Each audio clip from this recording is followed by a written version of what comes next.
Take 2 deep breaths.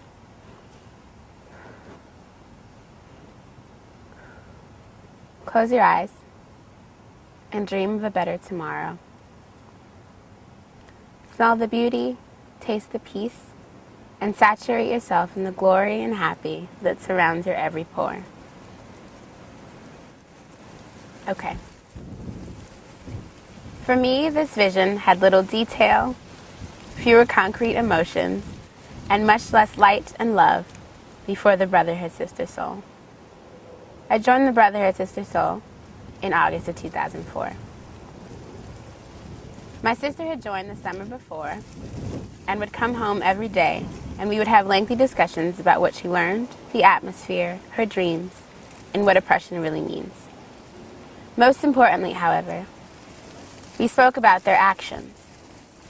She was in the liberation program, and more often than I could count, Jason and Jose were with megaphones, Cedra and Quay were asking questions and creating. In my mind, Jason and Jose were some giant, loud rabble-rousers, and Cedra and Quay, magnanimous, driven artist activists of model stature. I later found out that 3 of the 4 were not all that tall physically, but nonetheless, all their impacts on my life were still great in size. When I applied, I wanted to be heard. I wanted to find a way to bring about change. I wanted to be, and just be. I did not have an adequate metaphor at this time. At the Brotherhood Sister Soul is where I developed as a thinker. For me, knowledge is less about what you know than about how much you're willing to question. At BroSis, I learned that questions were half the process, twice the battle, and the better half of many a 5-hour meeting decided on what action we were going to take as youth organizers. I remember nights spent in Liberation Program meetings deciding on just how far we were willing to go to help the world see that PS 186 needed to be reconstructed. In the overcrowded school district where the Brotherhood Sister Soul resides, college graduation rates are not the equivalent of incarceration rates. We demanded that this change, and we wanted to act, to protest. We just had a hard time deciding how far we would go to really advance our point. We all took turns chanting, "Fix, fix, 186. If I had to put my experience into 2 words, I would choose love and light. Love is in the cement foundation upon which the building stands. It is in the creaks of our rickety steps. It is in the seams of the logo etched on t-shirts, grins, and teardrops. Love was in our tear-stained clothes after we visited the slave castles in Ghana, and it was in our heartbeats as we danced the night away during a welcoming ceremony the village put together to greet us in Wasuta. Love was ingrained in me when we studied about candomblé in Bahia and visited NGOs in Rio de Janeiro and São Paulo, Brazil. Here we got killed at soccer and got payback with basketball, all in favelas, where brown skin is more common than full bellies. In Ghana is where I learned how deep my lifelines go, and I loved Brazil so much I made a promise to myself to go back and study abroad in college, a vow that I kept in spring of 2010, and a decision I will never regret making. A love of my people, my history, my life, my education, myself, was all strengthened between those walls, when few cared to try to understand me. Light. Lighted pathways, dreams, bookshelves, thoughts, smiles, eyes, eardrums. I became a better listener at the Brotherhood Sister Soul. I learned that I wanted nothing more than to learn what it means to be brown in America, and what fear is instilled when you are enlightened by this knowledge.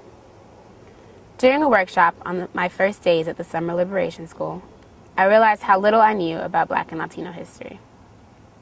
I never wanted to feel this way about my people again. Kari directed me to Black Jacobins, a book by C.L.R. James. He lit the flame. Reading this book made me want to counteract my own lack of knowledge. I never before noticed how little I knew about a revolution that changed the world. A slave rebellion when nations believed that slaves were little more than human chattel I would not be. I decided then and there that I was going to university that had a well-founded African American Studies program, and that I would read more books by Haitian authors. That book, that action, that library at the Brotherhood Sister Soul led me to Edwige Dantica, about whom I wrote my undergraduate thesis. It led me to the field of Black Studies. It solidified my yearning to go to Wesleyan University.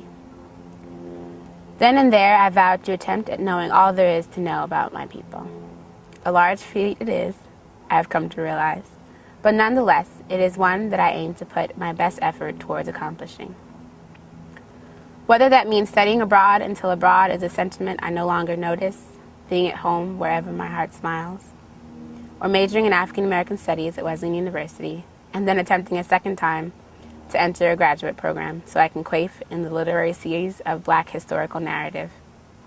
I will forever listen to my inner voice of she who begs me to keep reading, learning, and breathing life into truth. I found her in the third floor library while seated on printed cushions above a rickety heater at the Brotherhood Sister Soul. I am 23 and I still feel poorly and sometimes cry when my life schedule does not allow me room to visit the brownstone and help facilitate the Summer Liberation School. My life is still awry if I do not hear from Cedra, Susan, Kari, or Jason, and confusing enough to text, call, or Skype random questions just to know that they are there and still think I'm a little bit off, if not crazy.